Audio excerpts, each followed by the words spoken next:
tak pernah terbayangkan bagi seseorang yang akan mempertemukannya dengan sebuah misteri. Kisah tentang seorang penghuni tua yang duduk diam di kursi rodanya.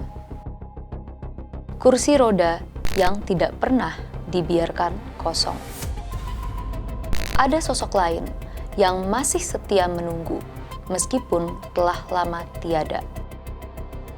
Menunggu dengan tatapan hampa, seakan enggan pergi.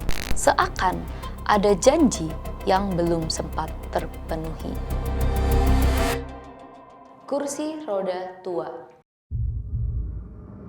Bersama gue, Andini, ada cerita tentang penghuni tua yang suka menyendiri dan roda kursi yang bergerak sendiri. Inilah petaka. Pesan tak kasat mata. Cuma di sini, bayangan tak mau pergi. Dari situlah petaka mulai mengikuti.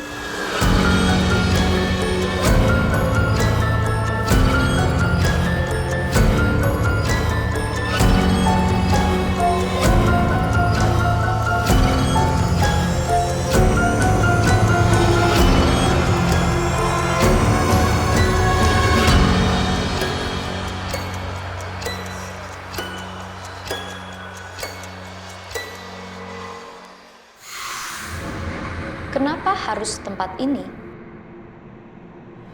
Cerita ini datang dari seorang mahasiswi, sebut saja namanya Dinda. Ia masih ingat betul saat pertama kali mengikuti program magang, bukan di rumah sakit, bukan di klinik, tapi di sebuah panti jompo sederhana di pinggiran kota Bandung. Kisahnya akan gue ceritakan dari sudut pandangnya. Gini ceritanya. Aku Dinda. Aku masih ingat kejadian awal ketika aku mengikuti program magang di salah satu panti jompo yang ada di pinggiran kota Bandung. Aku mau tidak mau harus magang dan tempat ini adalah rekomendasi dari kampusku pada saat itu. Padahal aku lebih tertarik di klinik atau rumah sakit. Tapi aku malah ditempatkan di panti jompo kecil selama 3 bulan untuk merawat lansia di sana. Panti jompo itu tidak besar. Hanya sebuah bangunan dengan lorong yang memanjang dan kamar-kamar yang berbaris di kedua sisinya. Aku merasa tempat itu agak lembab, dengan aroma antiseptik yang tercampur wangi bunga sedap malam yang mulai layu. Apapun kondisinya, ini sudah jadi tugas yang harus aku selesaikan. Jadi, aku mulai membiasakan diri. Meskipun dari awal, seperti ada sesuatu yang membuatku merasa gelisah ketika mulai magang di sana. Di sana, aku dipandu oleh Bu Dina yang posisinya adalah seorang kepala panti yang ternyata merupakan adik dari rektor di kampus tempat aku kuliah. Pantas saja, ada beberapa mahasiswa yang magang di sini. Karena ternyata Bu Dina meminta bantuan ke kakaknya untuk mengirim mahasiswa magang untuk bantu mengurus para lansia di sana. Aku disambut dengan ramah oleh Bu Dina, pribadi yang murah senyum, hangat dan ramah. Aku diperkenalkan di panti ini olehnya. Di panti jompo ini ada sekitar 20 penghuni yang tinggal di dalam kamar yang disediakan. Tugasku membantu para penghuni tempat ini, karena beberapa dari mereka yang sudah lanjut usia membutuhkan perhatian ekstra. Ketika berkeliling di lorong dan memperkenalkan para penghuni panti, aku berhenti di salah satu kamar yang pintunya terbuka. Di sana, terlihat seorang wanita tua yang duduk di kursi roda sambil memandang kosong keluar jendela. Tubuhnya kecil dan terlihat rapuh. Bahkan, dia seperti sudah lama duduk di atas kursi roda itu. Ada sesuatu yang berbeda. Kursi roda yang wanita tua itu gunakan terlihat sedikit aneh dari apa yang sering aku lihat pada umumnya. Kursinya tampak tua karena masih terbuat dari rotan berwarna coklat, dengan beberapa bagiannya yang nampak telah rusak. Hanya rodanya yang terbuat dari besi, sisanya terbuat dari kayu, dan baru kali ini aku lihat yang seperti itu. Tiba-tiba, Bu Dina membuyarkan perhatianku. Itu Nenek Linda.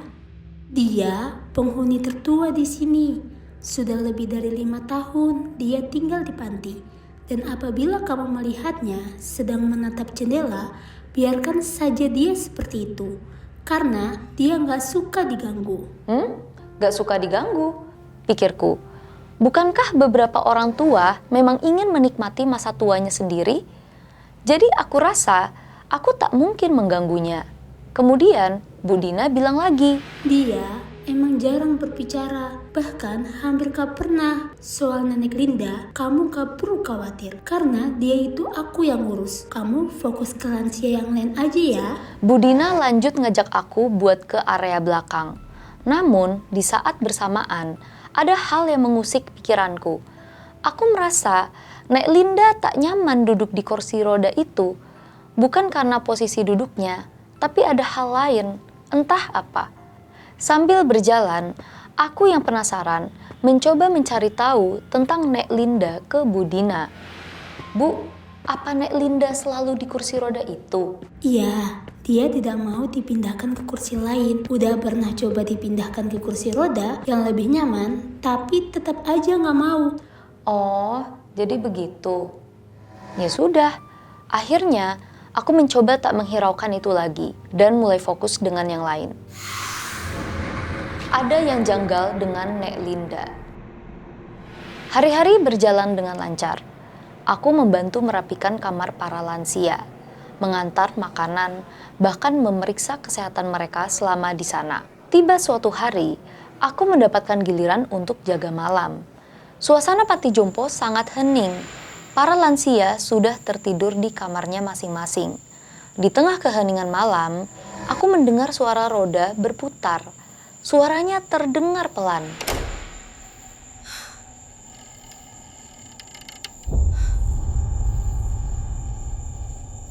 Suara yang aku dengar datang dari arah lorong, dan aku tahu pasti tidak ada lansia lain selain Nenek Linda yang memakai kursi roda seperti itu di lorong sana.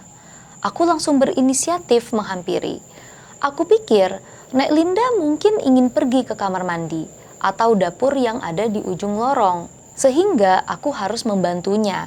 Tapi tepat ketika aku sampai ke lorong, jantungku berdetak dengan kencang karena di sana aku tak menemukan Nek Linda. Hanya ada kursi rodanya yang kosong di lorong dan tidak bergerak setelah aku melihatnya dari kejauhan. Dengan rasa penasaranku, aku mulai menengok ke arah kamar dan terlihat Nek Linda masih tidur dengan lelap. Aku sempat berpikir, apa roda ini bergerak sendiri karena lantainya miring? Aku mencoba untuk berpikir positif atas apa yang aku lihat, dan tanpa pikir panjang, aku langsung mendorong kembali kursi itu ke dalam kamarnya dan menutup pintunya dengan rapat. Aku pun kembali ke ruang tengah tempat aku berjaga. Di tengah rasa kantuk, tak lama aku kembali mendengar suara decit dari kursi roda yang bergerak. Dan ketika aku berdiri dan mengecek kembali ke lorong itu, astaga! Kursi roda yang sebelumnya aku dorong masuk ke kamar Nek Linda, kini ada lagi di lorong luar kamar. Ada apa di sini? Aku penasaran sama Nek Linda karena tampaknya pengurus lain tak ada yang pernah mengurusnya selain Bu Dina. Mbak Ayu yang merupakan pegawai senior menatapku dengan serius ketika aku menceritakan apa yang terjadi denganku.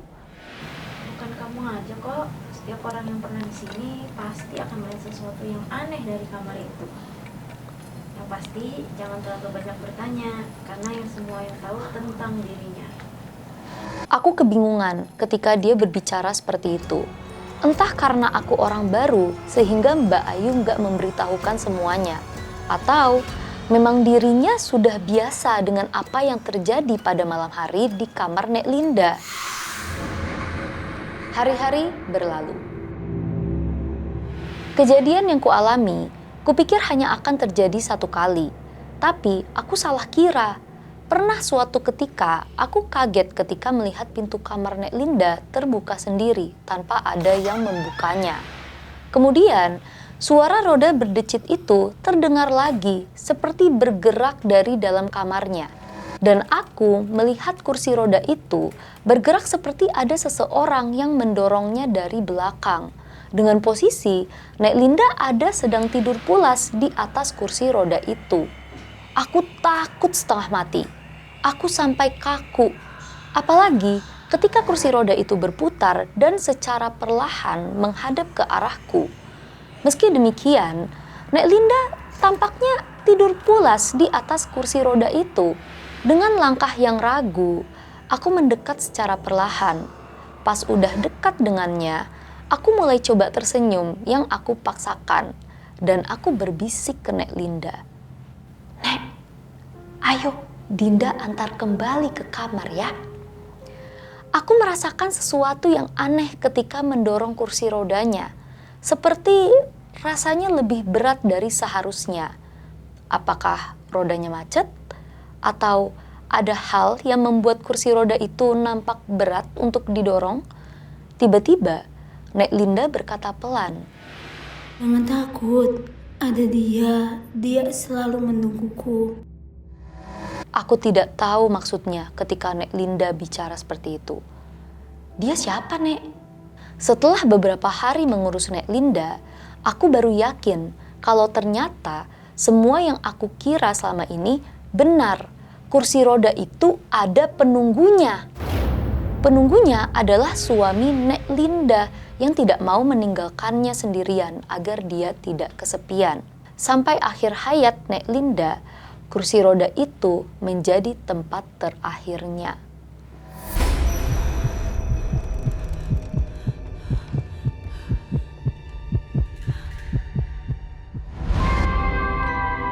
Orang bilang kursi hanyalah benda mati. Tapi kursi roda tua ini seolah selalu menunggu siapa yang berani menjadi penumpang terakhirnya.